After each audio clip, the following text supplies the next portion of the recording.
can probably talk all day to the people who are joining us, as well as our invited guests. And I just want to take a minute to thank Christina and Shane for taking the time to do this. Two alumni from the program, Shane 2009 and Christina 2017. So thanks for joining us, guys. Let me just do some housekeeping. I did put in the chat because we've done a lot of these events, these lunch and learns and panels. We did a deeper discussion panel on the race relations issue with some current and former professional athletes. We've done some panels with college athletic directors about the future of where sports are going. We're now almost a year into this mess, for lack of a better adjective, and hopefully we're coming through it. We just saw in New York where they're going to start allowing fans to come into arenas and stadiums. It's a start. I mean, it's 10%, but 10% is better than nothing. Hopefully that grows, and as we get through this year, we get back to normal. I put in my background, you'll see that's one of our career fairs that we did.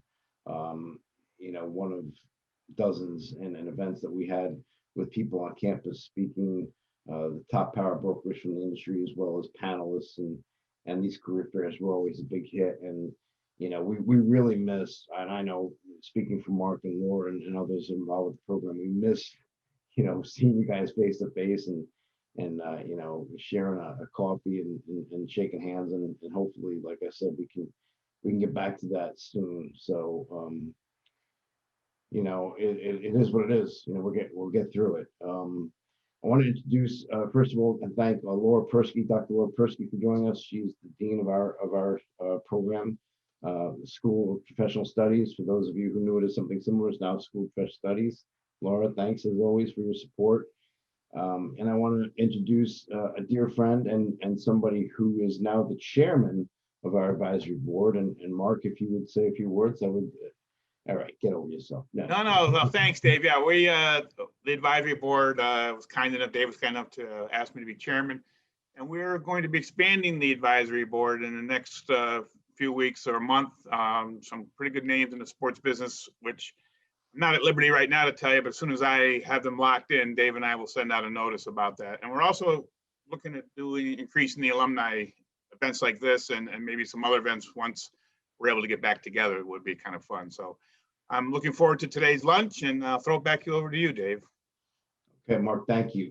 I did put something in the chat. Hopefully everyone can see it. I'm gonna put it in again. It's that link to the YouTube. If you don't, for some reason this doesn't populate, I'll just send it to you guys. You should have my email address. If not, reach out to Dominique. And Dominique, are you here still? She's here. I am here. Sorry, I was trying to unmute. Nope, don't worry. Just wanted to thank you as well for your time and effort you put into this. And it's an undertaking, and it's a lot of fun. We have a lot of fun with these things. So let's get going. Let's again, this is the third one we're doing like this. We had our first one was with Kristen Wilson of WWE and Jeff Day of the NHL. And then we did one with Devon Gardner, the NBA, and Carla Chalice with Major League Baseball. And today we have, as mentioned, Christina Surrusco. Am I pronouncing that right, Christina? Surrusco. How do you say that? Yeah, Surrusco. Yeah, you're good. Okay. And Christina worked with us in the school as well as got her master's, like I said, in 2017, and was very smart about her networking. We'll talk about that a little bit and how she got going. And we also have Shane Bell, and we'll do Shane in a second. But I was watching a movie last night. My wife's favorite movie is To Sir with Love. And the great Sidney Poitier said something that I totally agree with. He said it's always ladies first. So that's how I roll. And we're going to start with Christina. So, and of course, she's got the greatest smile too. So Christina, thanks again for taking the time. Why don't you tell us, let's start with your career path, how you got started. And obviously we just had even our information on our materials wrong because you just got promoted, and congratulations for that. Oh, thank you. Yeah. So obviously I got my, oh, sorry, I need to turn off my sound. Got my master's at Manhattanville, was the GA in the school of business. So I worked with Laura, Mark, and Dave. And it was super fun. Loved every minute of it. The one reason why I wanted to go to New York and why you guys are so fortunate is I'm originally from Chicago, went to school at University of Missouri, realized I did not want to stay in St. Louis, Kansas City area. It's pretty lame. I love New York and the East Coast. And all the teams are out there, right? You have like every agency, every league, every sports affiliate, really the opportunity there is booming. And so I obviously wanted to kind of get in that mix. So got my degree, was networking with IMG College at the time. And the president, I applied for the executive assistant role. Didn't get the job, but stayed in touch. And then when I graduate, I was able to kind of continue to network with him. The job at Rutgers opened up, which is in New Jersey, Big Ten Conference, end up working on the activation side there for 2.5 years. And then I was just promoted to our national partnerships team. So I'll be making the move to Dallas. Right now I'm in Chicago. So going from Jersey to Chicago, and then I'll be transplanting to Dallas here shortly. So yeah, I mean, that's pretty much my journey right now. Okay, Shane. we'll get into roles and responsibilities in a second. Appreciate that. Let's bring Shane in. Shane, let's hear about your career path and how you got started. Sure. I played baseball in college. I went to Mount St. Mary College, played baseball there for 4 years. When I graduated, I knew I wanted to be in sports somehow. Just wasn't really sure what the route was going to be. So, I remember driving down to Manhattanville one day and I sat with Dave in his office for an hour and just trying to learn about the program. And I just kind of fell in love with it. And, I really enjoyed my experience at Manhattanville. I had a great internship at Hudson National Golf Club. I was there for about 6 or 7 months. And I thought I was going to go down that route of working in kind of golf course management. And then after a little while, I kind of realized that my heart was in college athletics. So, I reached out to West Point. When I was about 24 years old, I was just married. I had no job. I started volunteering with them for about 6 months or so until I got an opportunity with our Learfield arm of Army Athletics. So I was there for 2 years as a sponsorship coordinator. And then, I realized pretty quickly I wasn't very good at selling stuff. So I kind of made my way into the operational side of the athletic department in internal operations. And I've, just kind of worked my way up since. And it's hard to believe, but I've been here about 11 years now. So it's been a heck of a career for me. And I'm really fortunate to have, kind of got my start in Manhattanville. Shane, if you don't mind, can you show us the view out the window? You show Christina and really Sure. So people know. I'm in one of our football suites right now, so I got a nice little view of the football field behind me as our guys are clearing the snow off the field. So Yeah, great views here. yeah, excellent. No, it's really cool. I mean, because you guys are both working in really top level football and sports for major college athletics. And part of that is dealing with what we've had to deal with last year. So let's touch base on that for a sec. Christina, obviously this situation has changed the way really we've done business. Maybe it's given us new ways to do business, but how have you guys managed like how you do your day to day and things like that? No, 100%. And as Dave said, like I obviously just switched roles. So I've only been sitting in this chair for like a month. So it's a little bit different. I went from working like at Rutgers where it was just like local partnerships and just sponsorships with Rutgers specifically. Now I'm working for big brands like an Allstate that spans from West Coast schools all the way to East Coast schools. So your Boston colleges, your Texas, your UCLA, Michigan, et cetera. So I think regardless of where I am, trust and transparency with our partners is basically how we've been getting through. Everyone's business has been getting hit hard, right? But it also depends on sometimes where you are in the region. So like a school like New Jersey was unable to have fans. Our SEC schools are half capacity sometimes. So that kind of obviously varies and depends how we kind of handle situations. So I would say again, like for the way that we manage globally, again, just trust and transparency and continuing to adapt and really active listen to the partnerships and meet them where they're at, right? Christina, if you wouldn't mind repeating what your new role is and title, just in case I missed that. Yeah, of course. So I'm a partnership service coordinator for national partnerships. Okay. That is very cool. I'm enjoying it so far. I mean, I'm only a month in, so really, we're just rocking and rolling every day. Well, I appreciate that. And we'll go back to Shane. How about you? Obviously, athletics and we're back and forth with, we're playing, we're not playing. What's going on with you guys?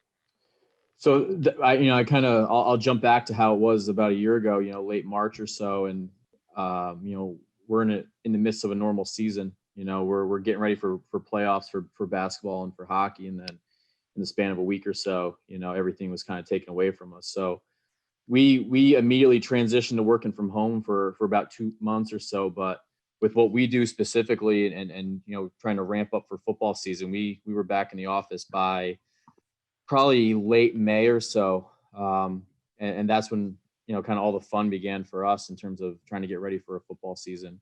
We had high hopes of being able to, pack out Mikey Stadium with 40,000 people. And then we just kind of whittled that down to 50%, to 40%, to 30%, to eventually just the core of cadets, our student body. So going through an entire football season, in this environment was really interesting, dealing with the governor's office and seeing what we were going to be allowed to do in terms of who was going to be allowed into West Point, who was going to be allowed into the stadium. That took up a lot of our time.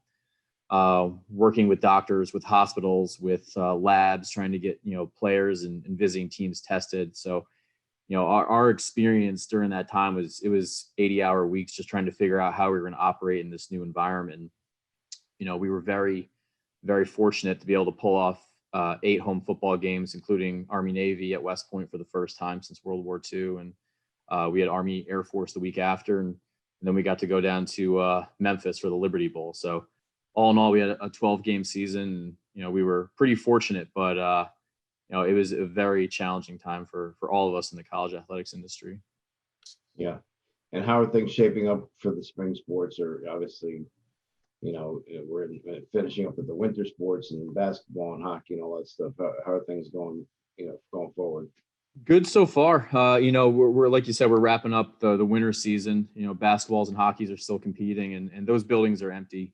But our athletes are still able to compete, which is the most important thing. Looking out to the spring season with the lacrosses and the baseballs, and it's full steam ahead. Our men's lacrosse team's traveling down to Virginia this weekend to play UVA. Baseball starts next weekend, so we're back at it. We're ready to go. It looks a little different. It's you don't have fans necessarily, but we're being given the chance to compete, and I think that's kind of what we've been looking for this entire time. Yeah. And I'm sorry, I want to get into a little bit about your master's programs here for a second. Obviously, talk about how that helped you, or maybe how as you got into your careers, you thought of something we should have been doing or we should have offered. At the end of the day, we never put into class how to deal with COVID-19, but who knew? But I mean, that being said, we do have classes that deal with crisis management. And that's a very important piece of anybody's business, I think, and how to deal with, things that happen, especially in college athletics and things like that. So, Christina, were there anything specific to your current career that, when you went through the program that you really think back on, like this class is really helpful, or just specific classes that you really enjoyed? Yeah, I think I just messaged Professor Aber when I when I got my new job, and I was like, I've never used force majeure so much in my life.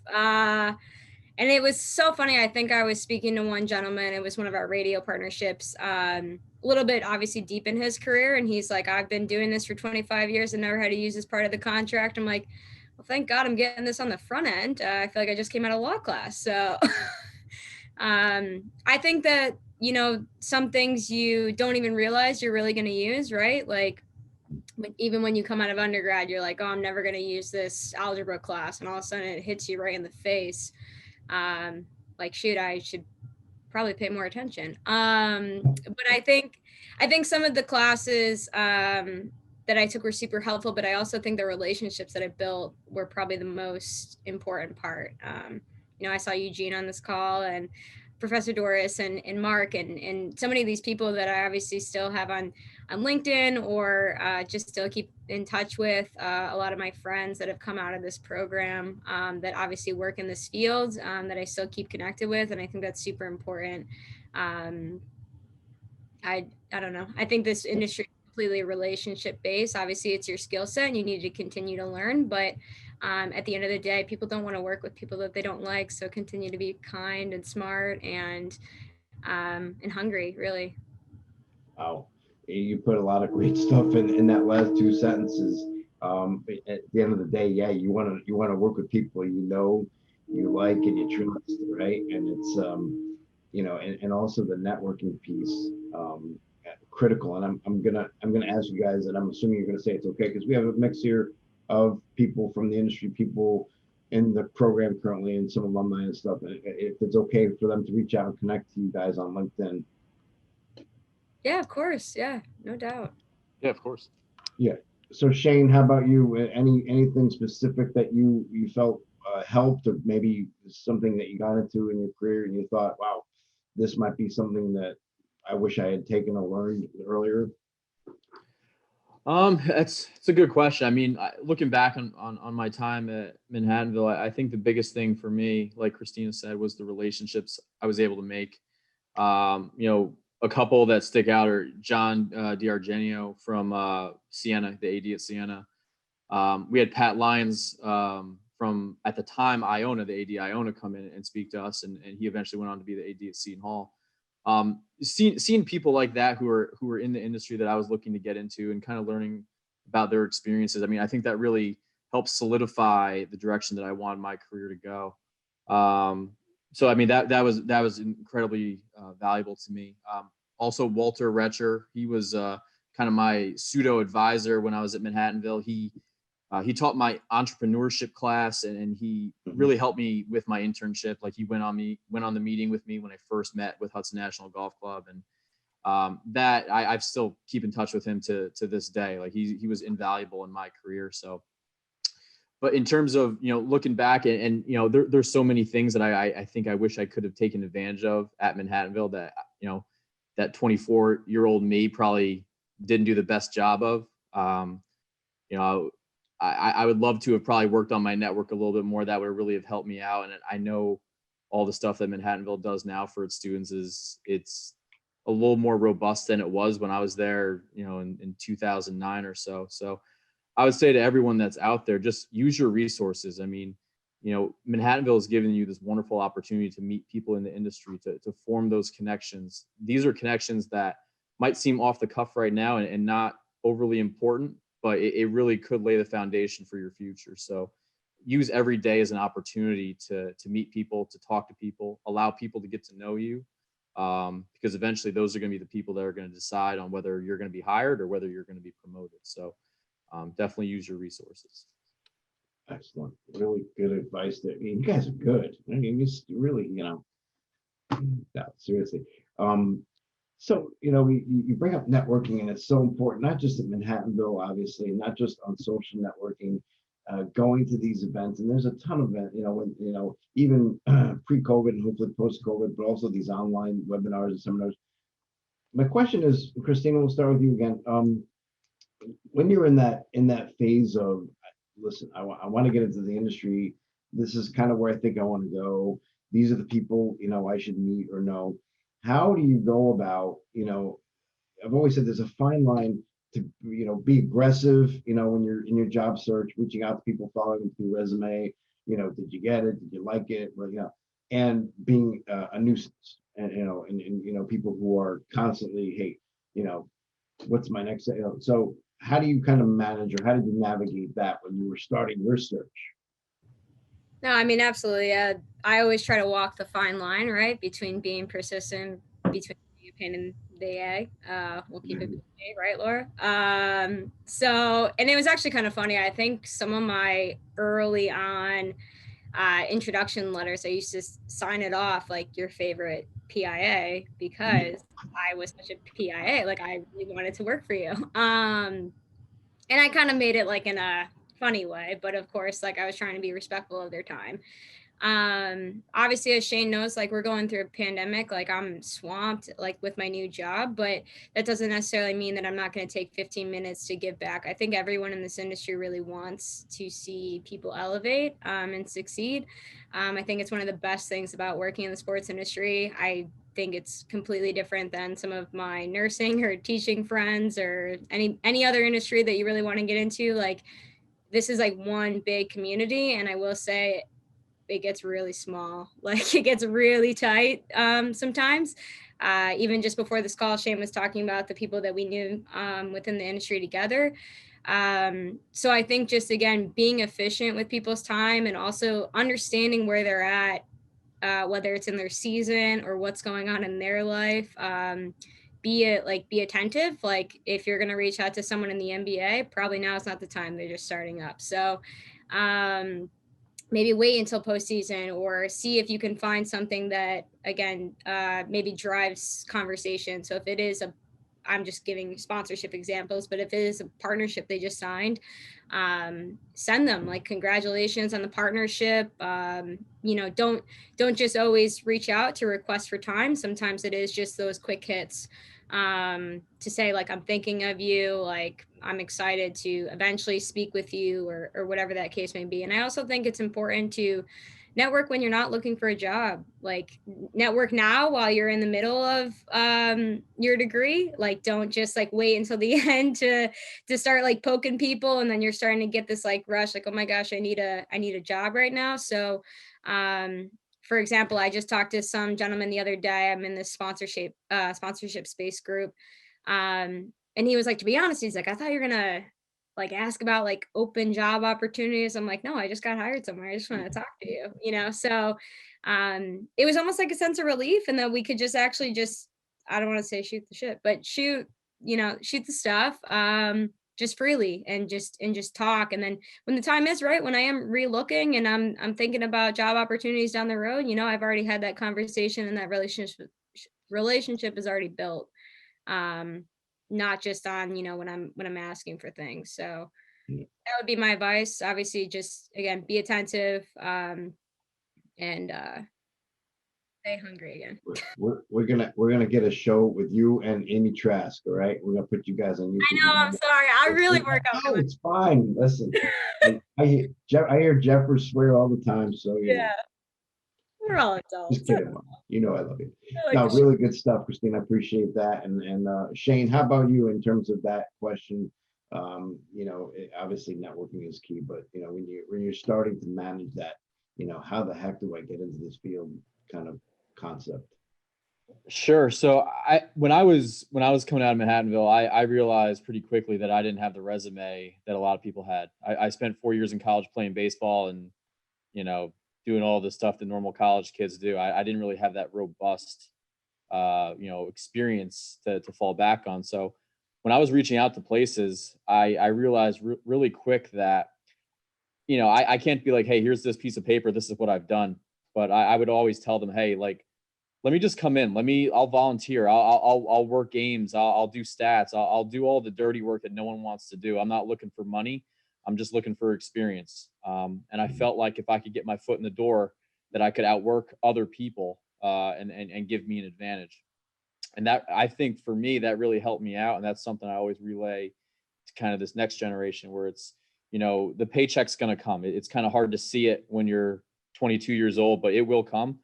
Put in the work right now, work hard, outwork every single person, because that's going to, set you apart from others. But on the flip side of it, as I've been in this industry for a while, I'll have people that reach out to me looking for opportunities.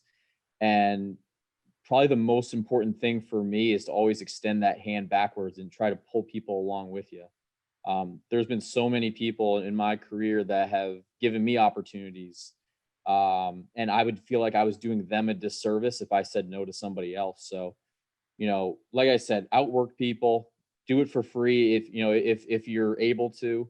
But then when you get to that point in your career where you're able to help that next generation, make sure you do it, because there's a lot of people that have invested time and effort into you. You need to be the one that invests that time and effort to other people. So make sure you're doing both. Excellent, excellent stuff.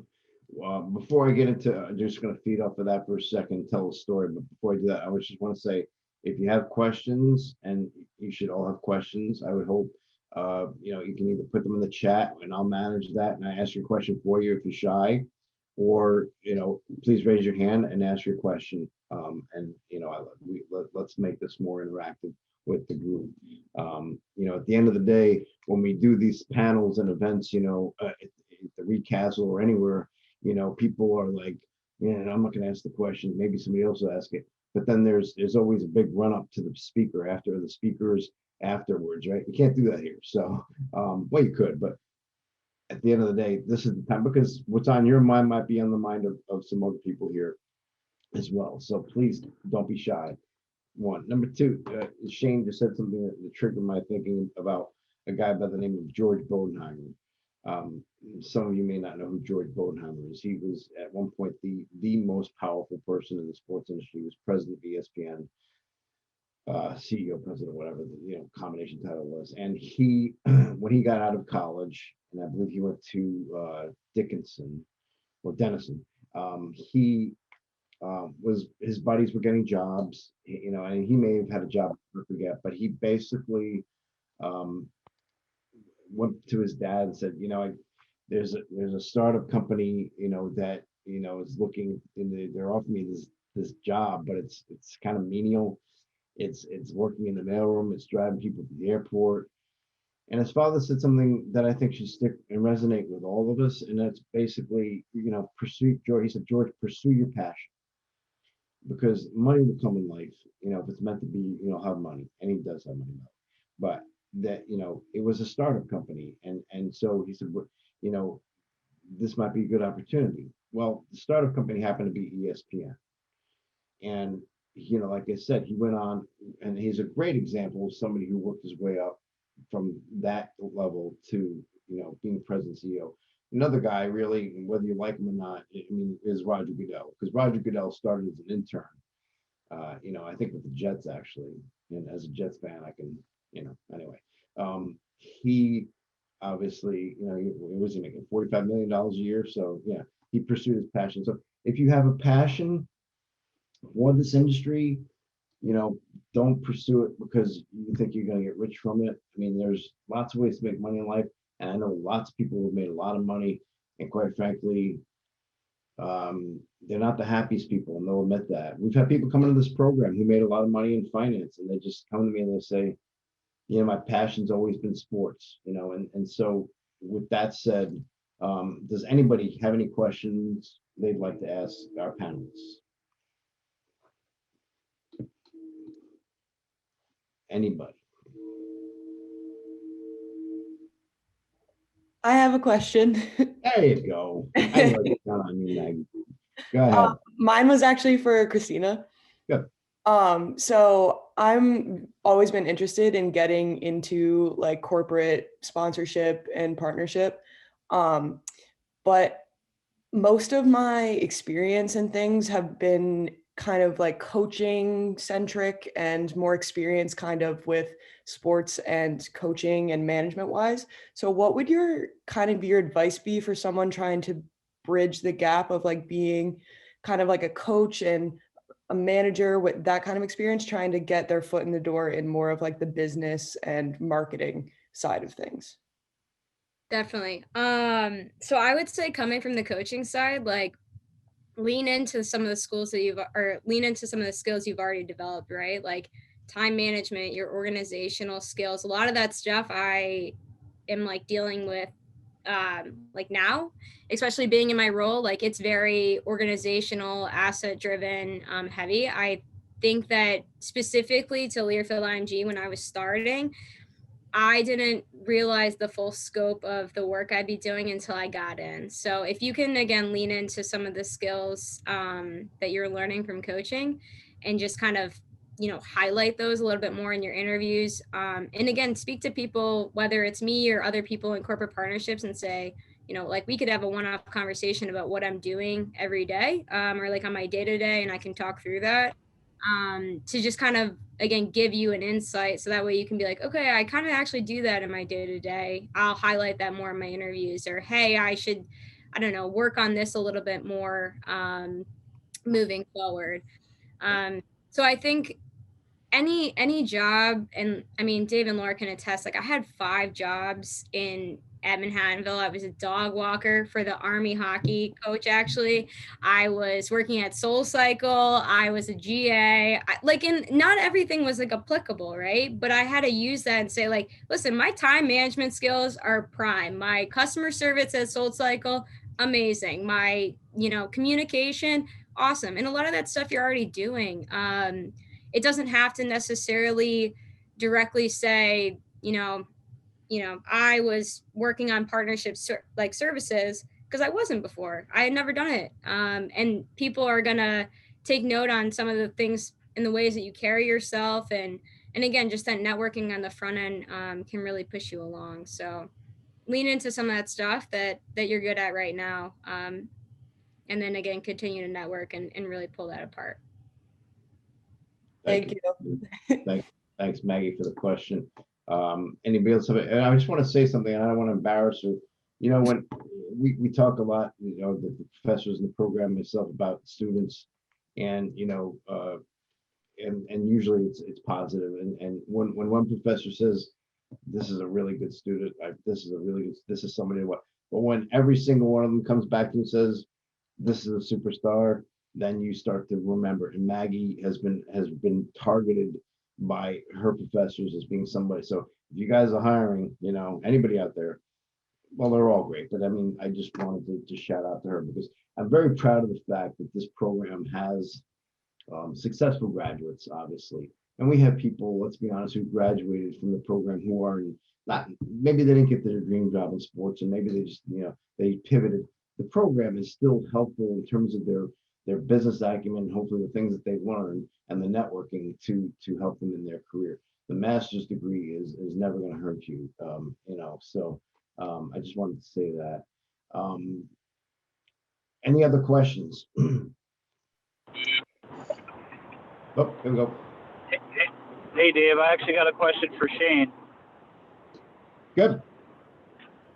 So first, I'd like to second what Christina said. I actually got my job because on my resume, I'm a current and former professional soccer referee. And regardless of all my accolades, the recruiter picked me out because he was a soccer fan. So anybody that, does any sorts of sports, I would definitely recommend putting it on your resume. And in terms of the master's degree, whether I'm doing sports now or not, it can't hurt you. It actually got me more money in terms of the salary for having that master's. But my question to Shane is, with COVID and all these schools downsizing now in terms of staff, where do you see the future of college athletics kind of coming back from COVID? And do you think hiring is going to increase in the near future? That's a great question. I think, and maybe this is me just being hopeful, but yeah, I can see it starting to rebound already. Just looking at the NCAA job board around the country, you have people who, those development jobs are already starting to open up, because we're getting to a place right now where competitions are taking place. There's kind of hope on the horizon with vaccines. Money is going to need to be generated in order to kind of, help us jump towards that next opportunity for our student athletes to compete. I see it every day here. Everything gets a little bit happier around here. I do think jobs are going to come back. I do think it's going to be similar to the way it was prior to COVID. I think in some ways, maybe we've learned how to streamline a little bit.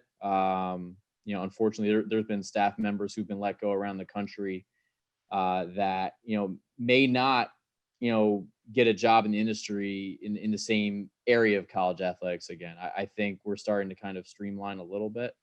But I think there is hope on the horizon.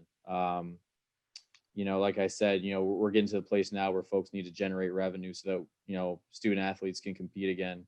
I'm hopeful. I think it's going to bounce back to somewhat similar to the way it was before COVID. Yeah, it's a great question, by the way. And at the end of the day, yes, your master's degree should, as studies have shown that you should be able to earn more money, with the degree. So I think, and I have seen a lot of job opportunities opening up, and hopefully you're looking in the right places. If you need help with that, please reach out to me.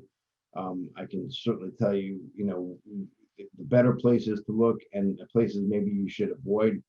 And I'll just say this, if somebody's asking you to pay for a job lead or job board, the jobs that are posted on those boards have probably been filled by the time they posted it. So save your money, okay? Networking, obviously we've heard this. Network, work hard. Has anybody here seen the 10 things that require zero talent? I'll send it to you if you want, but I'll just read them real fast because this is great stuff. 1, being on time, it's critical. Making an effort, being high energy, having a positive attitude, being passionate, use good body language, being coachable, doing extra, being prepared, and having a strong work ethic. And I love that number 1 is being on time, because I feel, when people are chronically late, and it's usually, it's systematic with the person, that kind of shows it's disrespectful. So, I mean, if it's a problem for you, I'm not condemning you. I'm just saying work on that, because when you're late, it just shows somebody that you really, maybe you don't care that much. And I'm not saying anybody who's signed on here late, I'm not singling you out. But at the end of the day, if you can be on time, you should be on time. Any other questions for Shane or Christina? Yes, Man Ching, welcome. You got to unmute yourself. Unmute. Hi, everyone. I'm Man Ching from the Center for Career Development. It's so wonderful to see all of you. And I want to just thank Dave and Laura for coordinating this really nice panelist. I wanted to ask our 2 guests, would you mind sharing with all of us, in terms of resources, do you have any favorite podcasts that you listen to, or books, or whatever type of resources, in terms of, in the past, how it has, is relevant for you coming to your path, to your career journey? Christina, why don't you start? Holy start. I'm just teeing up Shane all day. Give Shane more time to think. That's all. Right. Yeah. That's what we gotta do. I'm a huge podcast person. Normally when I go to the gym in the morning or when I'm working out, I listen to an SBJ. Normally, actually you can do they have those 10-minute downloads of basically what's going on in sport. I love to listen. I mean, you're kind of on your email all day, so it's I gotta switch it up a little. So those are super helpful. I think for college specifically, D1 Ticker has been super helpful for me to just keep track. I'm sure Shane knows just who the heck is playing these days? Where are they playing? Is it actually on time? New hiring, actually, if there's going to be a new AD hire, there's a bunch of jobs that get posted under there. And then I think from a sponsorship and best practices, trying to understand what's going on with these big brands. Again, I'm downloading on, the Super Bowl halftime show and trying to figure out, what was the ROI on that? How was the viewership? I'm looking at, I don't know, different brands like Clorox and what they're doing in the market. How are other people on, LinkedIn and stuff like that? What are they really up to? And I'm constantly on LinkedIn, just from a news perspective, and the people that I connect with are normally posting a lot of the things, and they're highlighting some of the projects they're working on. So I normally try to deep dive a lot on that.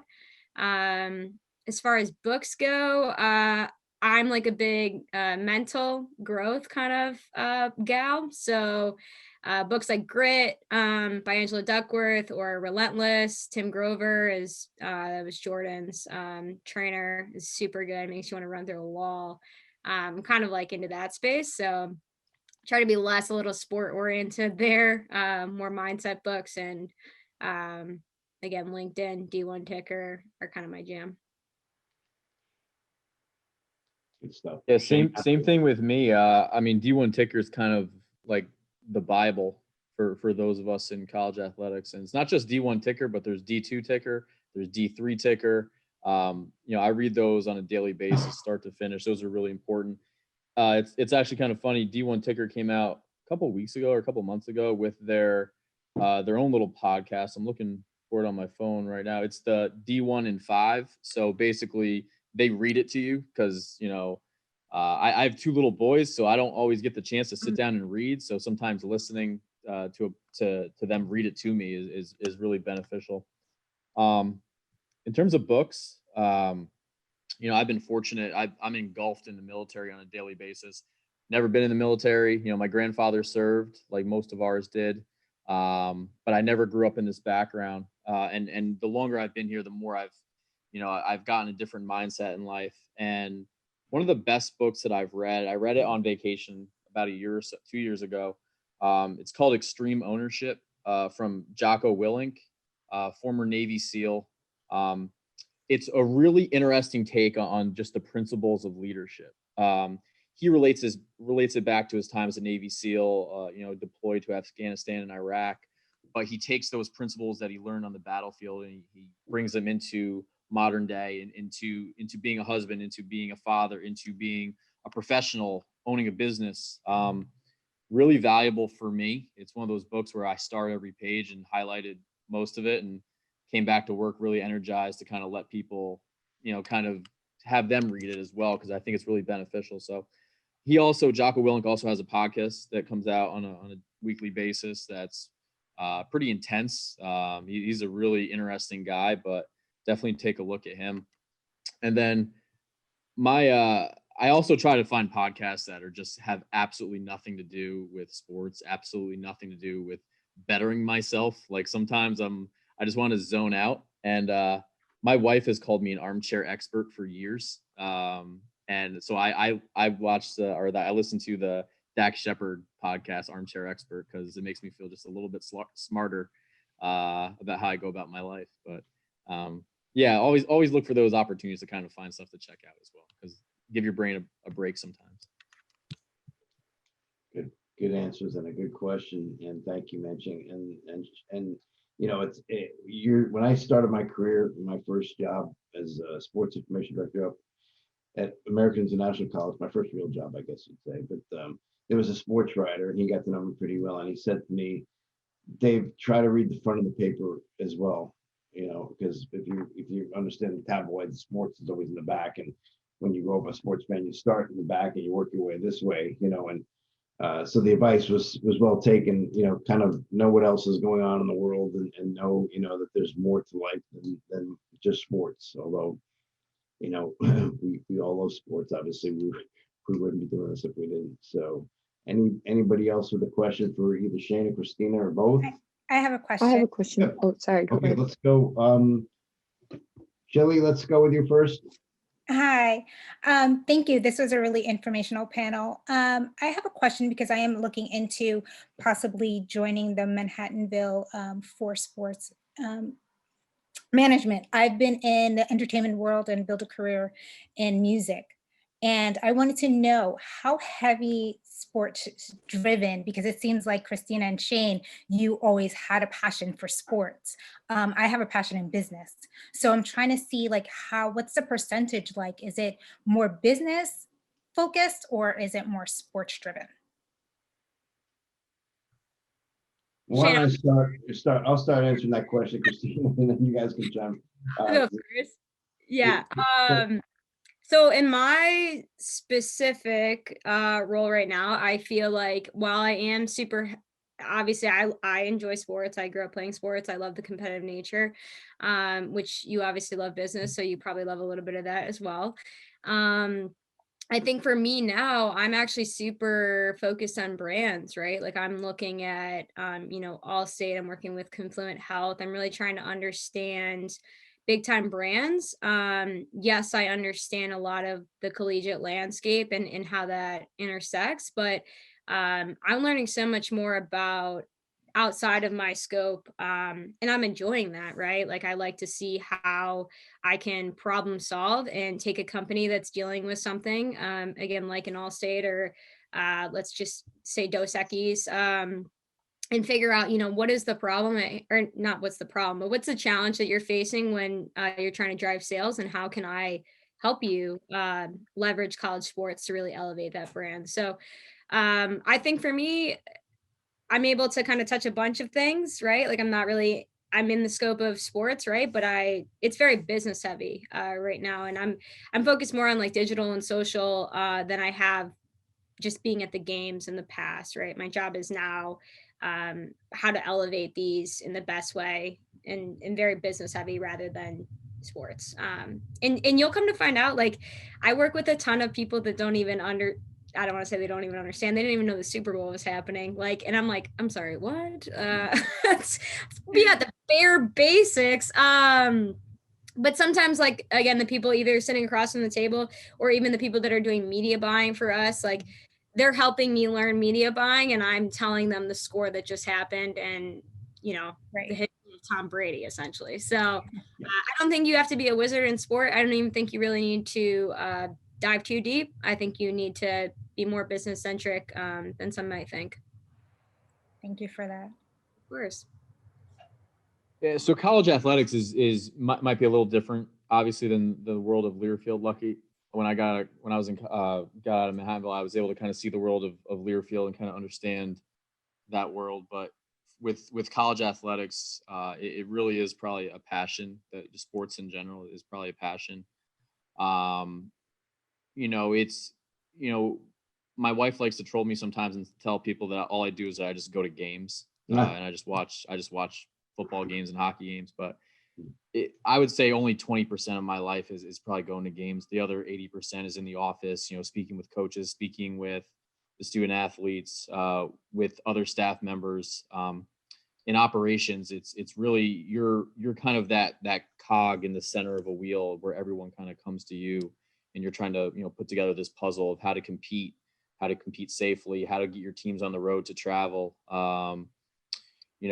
A couple of years ago, I was fortunate enough our football team went to the White House and I got to go there and it really is a very diversified world. But at the end of the day, I would say the majority of people that I interact with in college athletics are probably sports driven, not as much on the business side of things. But if you were to talk to, like, I think Christina is a great example, like, that is a very heavy business world where you're putting together, sponsorship proposals and client activation and all that. And I don't get to see any of that. I'm more of that offensive lineman that's like right in the middle of things. You don't know he's there until he makes a mistake. So yeah, I would say that, in what we do, it's very, very sports heavy. Thank you. I will just let me just jump in and thank you, Shelley, for the question. It's a very good question. And I would venture to guess that if you were to go to almost anybody in the industry, in the sports business industry, and say what you said to them, what your question was, they would prefer that. And to prefer that somebody had that mentality and that mindset as opposed to somebody who's coming in, and we've seen them all the time, who they love the Yankees, so they want to they want Brian Cashman's job. At the end of the day, sports is a multi-billion-dollar industry, and it is about business. Let's be honest. And there are many business units underneath this umbrella. So, yeah, it's sports and it's fun. This is what what we have to explain to people is sometimes you think you got that job. Let's stay with the Yankees because I'm not a Yankee fan, but. And you think, oh man, I'm going to be watching the games and I'm going to be hanging out with the players. No, you're not. You're not. You're going to be in the bowels of the stadium doing work, and at the end of the day, they're long gone, and you're going to be going home, after everybody else. So it sounds like a lot of fun, and it can be a lot of fun, but at the end of the day, it is about the business aspect of the sports. So it's a great point, and a great question, and great answers. So somebody else had a question. Who was it? It was me. Oh, go. Here you go, Sky. Hi. So with COVID and now that a lot of facilities are being able to reopen, this question is probably more for Shane. But what do you think now? Are they looking for people like jobs or to help reopen safely? So like I'm gonna graduate in May. Like what qualities or attributes do you think they're looking for to hire to assist schools now in opening and driving so it's safe? That's a great question. Kind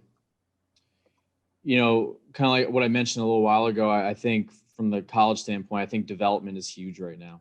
Development it's all your revenue generation, your ticket sales, your marketing, trying to get people back into the stadiums and feel comfortable about doing it. We sent a survey out to our fan base, back in October, and it was, if we were allowed to have fans, would you feel comfortable coming back? And there was a lot of people that said no at the time. And I think we're at a position right now where, the vaccine's coming out, hope is starting to come back into the world again a little bit. It's really going to be about generating revenue. It's going to be about making people feel comfortable getting back into the stadium. And that once they actually get into the stadium, that they see that you've actually put time and effort into making it a safe experience. I think we've all been to the grocery store in the last 10 months and you see those signs on the floor saying you can only walk this way. Who pays attention to those?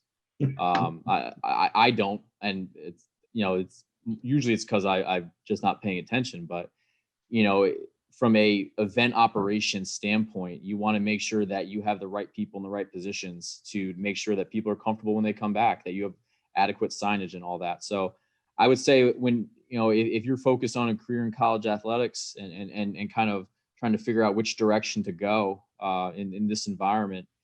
It doesn't hurt to be able to quantify your results, be able to generate money, be able to get people to come out to a stadium.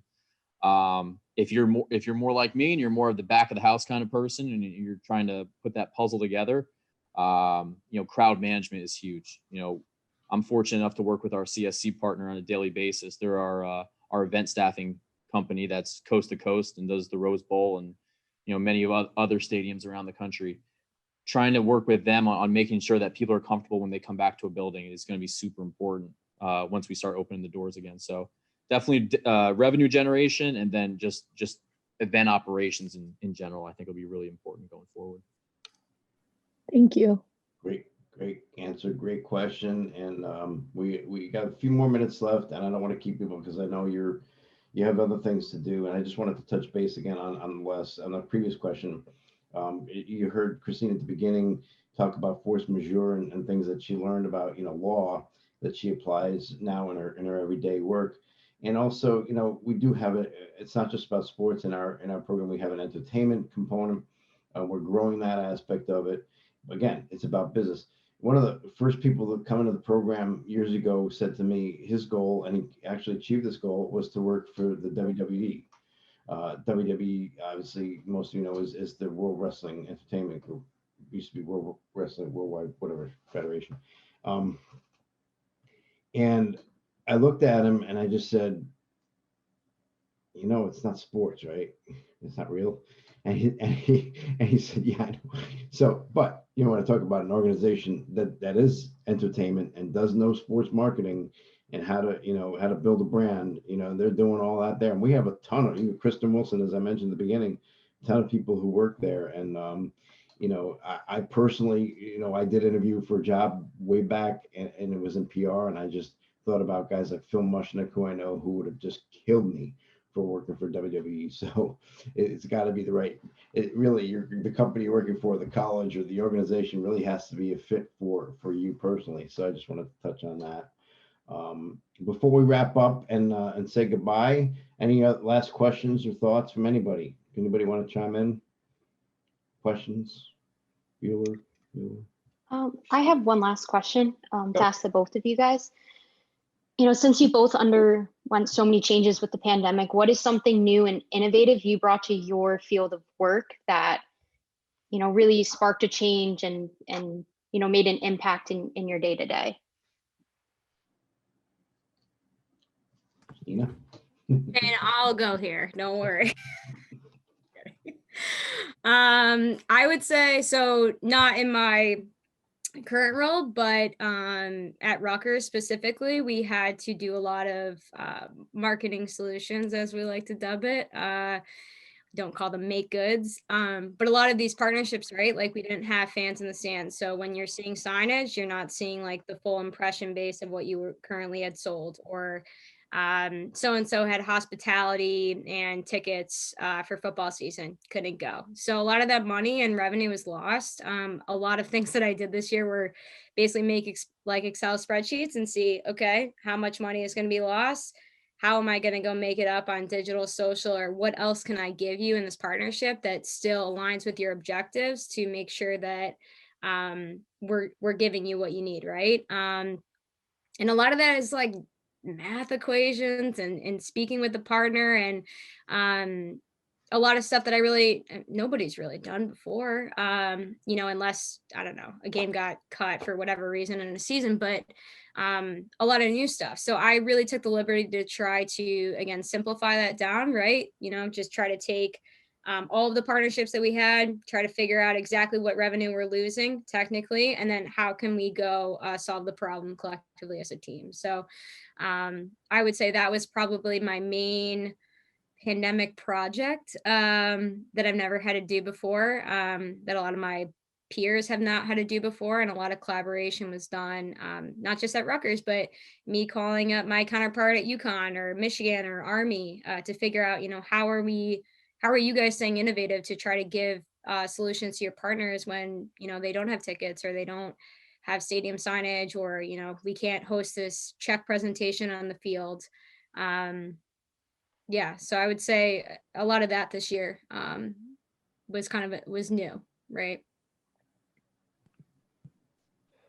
For us, obviously we're more back of the house, trying to make sure that, our competitions can take place. But some of the things that we're really proud of is, we were the third school in the country to host an FBS football game this year. Granted, and let me rephrase that. We were the third FBS program to compete this year, but we were the first one in the country to have any semblance of fans. And we had 4,000 of our cadets in the stands. So that was something we were really proud of. Trying to figure out how to do that and screen them and get them into the stadium safely and socially distance them throughout the entire stadium. We were really proud of being able to put that together and put that on national television, to be honest with you. We used our indoor football facility to screen staff coming in. We had, people doing antigen testing on site. It was a really pretty robust operation that we were able to put together in a couple of months, because this situation was evolving, daily. And secondly, we were the first school in the country to have a basketball doubleheader, the entire country. So bringing two teams into your building, spacing the game out, using locker rooms, sanitizing the building, sanitizing locker rooms, two different sets of referees coming in, screening our staff, wristbanding people for certain levels of access. We were able to accomplish a lot of things that we had never experienced before. And I feel like what we've done has been kind of taken to a degree around the country and utilized by, I know I have counterparts at University of Minnesota and, Syracuse and Fordham that have used similar things that we've introduced. And not a credit to us specifically, but it's just kind of a credit to this industry as a whole being that adaptive to change. I've told people countless times, usually everything you do as a professional, it's some form of regurgitation that you've learned from someone else or some other school. But to be able to come up with something brand new and institute it and be successful and do it in a safe fashion has been something we've been really proud of. Excellent. And a good question, and a question that's very pertinent to the managing innovation class and it actually is a question I was going to ask. So thank you, Nicole, for doing that. I'm going to wrap this up because we're just about an hour in. And but before I do, Laura, Mark, any final thoughts from you guys while you're here? Okay. No pressure. So Christina, thank you so much. Good luck with your new position. Good luck in Texas. Obviously, it's a different world down there, and we look forward to staying in touch with you. And Shane, been a long time. It's great to see you again, and congratulations to both of you on your successes. And continued success to you. And I'm just going to wrap this up. Also, And also just want to say thanks to Shane Beardsley for jumping on, and for Gene Doris. And these guys are, along with our other adjuncts and advisory board, are the backbone of this program. And, Dominique, thank you again. Laura, thank you. I am going to leave. And if you've seen this before, don't feel like you have to stay on. But it's a video that was done after our 10th year anniversary celebration. There's a lot of material and information there, and I just want to share this with you. By the way, this is Janine Fortunato. If you could see her, Janine is now with USTA. She graduated, and when she graduated, got a job at the Yankees and became won a World Series, right? So kind of cool. So let me just. I did have this bookmarked, believe it or not, and of course I can't find it. There it is. I do. That's the link that's in the. That is the link that is in the chat. If you want it, if not, email me. Thank you all for joining us, and enjoy the rest of your day. And good luck to everybody going forward. It's the 10-year Thanks, anniversary everybody. of this great sport management program, and Dave and the rest of his staff said, you know what, we want to do something with purpose. So they're raising money, and it's all going to go to cancer research through the V Foundation. Every penny that the V Foundation receives in donations goes directly to cancer research. Over 10 years, you've seen an innovation in the program. You've seen in Dave's leadership that there's continued new classes, there's continued energy in the program. The students, the faculty, everybody's got this energy, and Dave's leadership really provides a strong focus and vision on what the program's all about. There's a lot of schools that have sports programs. Not everybody has a sports and entertainment program. So that's going to be something that's going to be very innovative and standalone. As people were entering the front door, on a loop, we have Jimmy Valvano's speech from the 1993 ESPYs, one of the greatest speeches in the history of television. And that speech to this day is still what the V Foundation is about. Don't give up, don't ever give up. I hear those words, I live by them, and so does everyone at the V Foundation. The energy in the room tonight here in Manhattanville was just off the charts. Between the students, the faculty, Dave and the staff. I mean, what an event this was. Truly something to be proud of. Had a lot of fun talking to Mark and Rob and Dave on WGCH tonight. I'm spending most of my time now raising money for cancer research through the V Foundation. And the opportunity to talk about it here at Manhattanville and on WGCH is just something I'm very, very thankful for. Dave has done a really good job of getting professionals from the industry to come in and be, whether they're full-time professors or adjunct professors, to really educate the students on not only in the classroom, but what the real world is all about. Dave gets people from all walks of life that have been successful in every aspect of sports business, whether it be finance, marketing, sales, production. It really gives the kids a good education on the options that are available to them as they graduate. One of the greatest things about this program is having events like this where you get to interact with a lot of people in the industry. I actually got to talk with someone from New York City FC who's working in the fan engagement program. It's really great seeing how well she's enjoying her job. It was also interesting meeting a former student of the program who's actually now working the agency side of the sports business. It was a great night. I met people from ESPN, Steiner Sports, Sports Illustrated, former hockey player for the NHL. Major League Baseball executives. It's executives from all different aspects in the sports world, all coming together for one great night that was put on here. It's been pretty spectacular. Really great to be here tonight. I'm so impressed with the program that Dave Romeo has built here at Manhattanville. They really have a lot to be proud of what they've built for 10 years. And all the students that they've helped and that have now gone into the sports media industry. I mean, it's truly a success story. Congratulations, Dave, and everyone here at Manhattanville on 10 great years. I look forward to seeing you continue to progress, and I look forward to your 20-year anniversary. All right, guys. When he said that 20-year thing, I was like, wow. But it's getting closer. Oh, sorry. All right, thank you. Stay well. Be happy. God bless. Welcome everyone back. Who was this to a clown? Thanks, everyone. regular episode of Make Your Point. It feels good to Get off my screen. Thanks, everyone. Laura, did you want to chat now, or do you want to wait? You want me to call you? We'll stop the recording. Yeah, I think she did. Well, let's see. No, it's still recording. All right, let's stop that, yeah.